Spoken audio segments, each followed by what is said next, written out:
All right, so that's it. I'm still talking about energy security in Nigeria. Well, I wonder if this is good news. The story that the importation of PMS has reduced in the country. We had that story yesterday.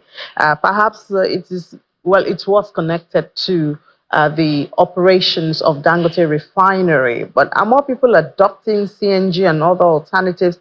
I wonder. But what does it mean actually? What are the implications as S&P Global Commodity Insights have reported that there's been a major drop in importation the first week of October?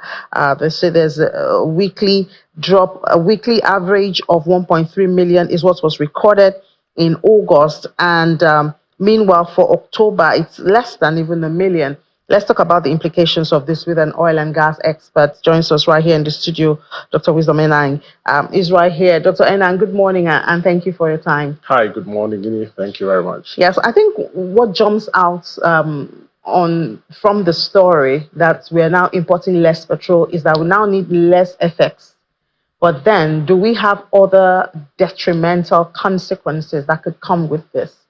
I mean, I think it's a win-win for us that we're now importing less petrol. We're producing because at the end of the day, if you look at the entire petroleum value chain, you have just 20% for the upstream, and then you have the midstream, the downstream, and the gas sectors accounting for about 80%. And what that means is, and this is what South Korea does, they take crude from Nigeria, for example, refine it, and they're able to harness the 80% of the value chain. That way they're able to provide jobs for their people. They're able to industrialize, because industrialization has a direct correlation with consumption of energy. So, in fact, what you find is that it's a very good thing. But the numbers that are being reeled out kind of test some of the realities that we thought we knew.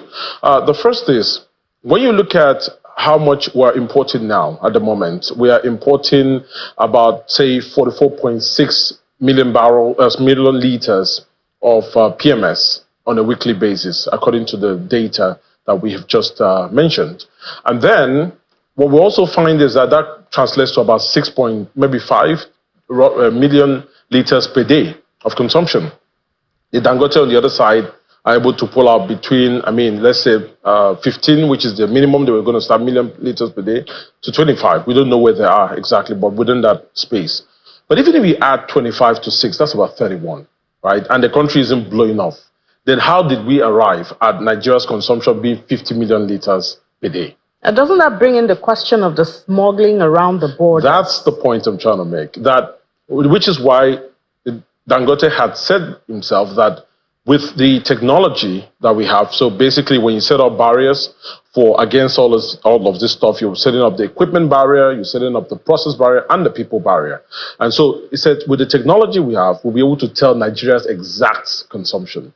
Meaning that when I add those numbers, even with the worst case of the best case of 25 million liters, plus what we're importing at the moment, 6.5, you find out that you're about 31.5. How does that translate to 50 million liters as quoted by the NMDPRA? Meaning that we need a lot of clarity on our actual consumption, because that's the basis for our macroeconomic planning for the downstream sector. I guess that's why IPMAN say they now have a task force that's supposed to take care of smuggling and vandalism, and I wonder if they can cope with it, because it seems to be a very technical and expert-driven illegal business in the Exactly. country. It's quite a very large cartel that does all of that. But I think my biggest worry is when we look at the impact of all of those on pricing, right? There are people that feel so. I kind of juggle two sort of pricing regimes on my head. The pricing regime that gives us the true value of industrializing the economy, consuming our own crude, which should be less than the imported variant of the PMS, right? However, some people say, well, smuggling will still happen except you make sure the price outside is exactly the price inside. So the question I have on my mind is, we're not actually paying for just the price of the commodity or the cost of producing and then making some profits. We're paying to make sure it's at parity with other places so that we don't have smuggling. But that's paying for I would like to, for lack of a better word, negligence. So how do we compensate the consumers who are paying for that negligence? I think the payment should even happen in this first instance, because this is when we should strip out we should look at the entire value chain. What is eating our lunch on this value chain, and then who is responsible for all of those, and then find out where are the areas. Right, fine, we've tried to liberate the market, and we're getting on just fine. We've gone to a point where we've gone from monopoly to where we allow the petroleum marketers approach the Dangote refinery and strike a deal directly. So it's a work in progress. But has that started in reality?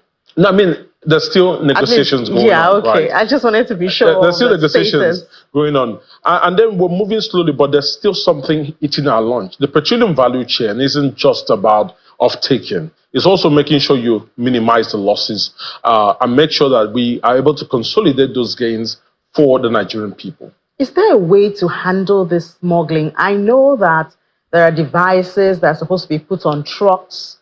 So it monitors when a truck has offloaded, where it's offloaded. I mean, we know of these devices, but I guess using it to actually track this becomes a wheel of the people. Correct. So like I laid out before, we have, three critical barriers.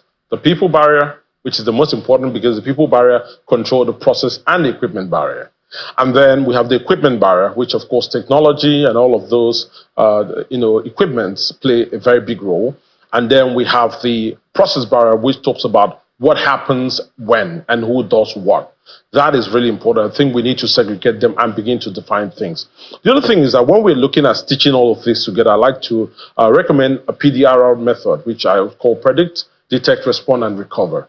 Right? The predict is using all of those technology and making sure that you're able to, for example, if you're taking a consignment somewhere, we should know where each liter was taken out and at which point. There's technology for that. Who's supposed to monitor that? Even if we have the technology, I mean, it's just like putting a CCTV in your house. Somebody has to follow up and watch the visuals and be able to take action. And that's always the thing. I mean, for me, what I'll be thinking, if I was thinking for the government, is set up a special task force for that, because I think that's extra expenses. But the benefits are worth it. We're talking about energy security. It's very important. It's the basis for even the functionality of our society today. So it's very important.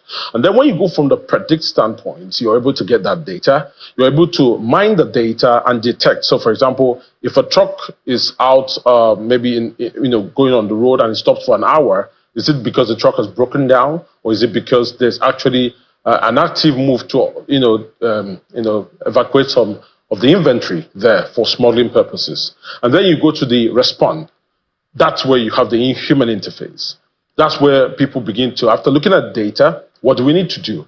Do we get in touch with the driver? Is there a secondary protocol that would check what the primary protocol had done and make sure, or detected, and make sure that everything is fine? And then there's the recover approach. When you're talking about recover, you're talking about making sure that you send a signal to people that this is not acceptable. That starts with naming and shaming. That starts with making sure that even when they're brought to justice, that justice actually prevails. And that's speaking directly to our judiciary. Well, I mean, I don't want to go there because we see what's going on in the political scene with the judiciary. So, I mean, adding this there, yeah. I don't know, what to expect. And it's really a sad one, because what it does is it strips the common man of hope. Absolutely. Of things being done the way they should be done. Yeah, and I think just to speak to that, my biggest worry is the way we represent things, right? I hear people talk about the competitiveness of the market simply because we're now having, these suppliers of PMS go on to negotiate with the Dangote refinery. And that I hear people class that as being creating a competitive market, and I worry. And the reason is this. The people that are going there to be some of these petroleum marketers are actually not, what they're doing basically is not creating their own demand. They are reflecting Nigeria's demand, right? So the demand curve stays basically the same way, and then the supply curve stays basically the same way. So that doesn't class as a competitive market. A competitive market will be where there are options, for example, the CNG option, and I can choose whichever option I want to use. And so there's an interaction of demand moving up and down depending on what I feel is more convenient. And then right now in our homes, we make that decision between the electric cooker and the gas, depending on which one we work out the tariff to be cheaper. And then you find out, and then on the supply end, we also have more refineries, and they're coming on with their own playbook. Some of them are coming at different pricing, and that's possible because if you think about a refinery that is solely a refinery that is getting inputs from feedstock from other sources, and a refinery that has its own field, right?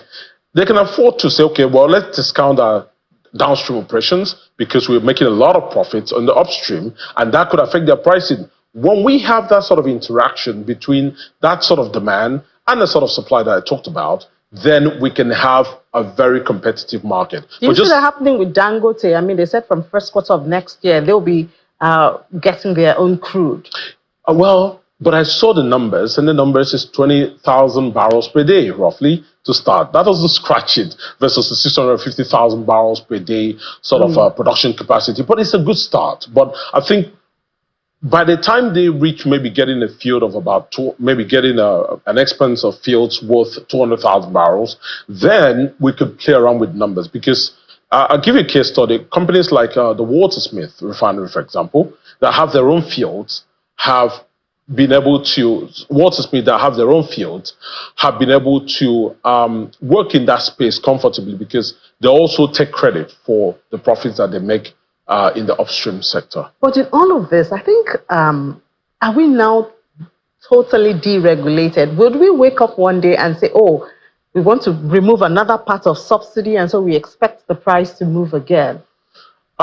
So for me, basically, I think subsidy, well, the pricing staying constant, right, are hinged on a number of factors. Some are internal, some are external. For example, the war happening, well, the crisis between Israel, Lebanon, and Iran is one of the things that can shift us, because if the price of crude goes up, obviously the pricing needs to go up. Then the internal thing is we need to think about the exchange rates, right? It drives everything. And when I talk, people say, well, if we're not importing, how does that drive? It still drives everything. Because think about it, the original investment was done in dollars. The benchmark of the expected return on investment is done in dollars. And so without your knowledge, you're actually paying an extra component of the pricing to ensure that there's an adequate return for investors. There's even the crude. Crude is priced in dollars. Of course. Even when you're buying it domestic. Correct, absolutely. So, I mean, that still fits into it. That's all still in addition to other factors externally that increase the price of crude. So it doesn't look like subsidy is gone, right? it's momentarily gone. Could be because if you look at the pricing, you could see when Naira was about 750, for example. At some point, it was gone. But when the exchange rate went again up to 1,000, it was back in. Yeah, but it creates a lot of uncertainty for economy, for investors. Yeah. You know, because you don't know which way to go. If we know that subsidy is gone, so whenever we see that the price of crude is down, we can expect it to reflect, although over time, because we do know that, I mean, crude is purchased in contract months, I think at least 2 months or so, you know. So, but when you do not know when there'll be government intervention or none, then, I mean, it is a very tough one. The lack of clarity is giving the people headache, is also giving investors headache. So there's a lot of uncertainty around communication, around what is going on. And are we just running a deterministic government where we clearly know what we're doing? Or are we running a stochastic and reactive government where we're just waiting for things to happen and then we react to it? That's one of the biggest problems that we have. Perhaps the government feels that the society is not mature enough to handle the hard information. No, I think so. For me, I think that's maybe one of the factors. But I think my biggest worry is just understanding. So, what is the economic model? Is it a realist model? Is it an optimist model? Because if you're operating an optimist model, then you think everything is good. And I say that with reasons. We floated the Naira, and then just for about 2 hours, the exchange rate on the on the official window was worse off than the exchange rate in the black market at that time.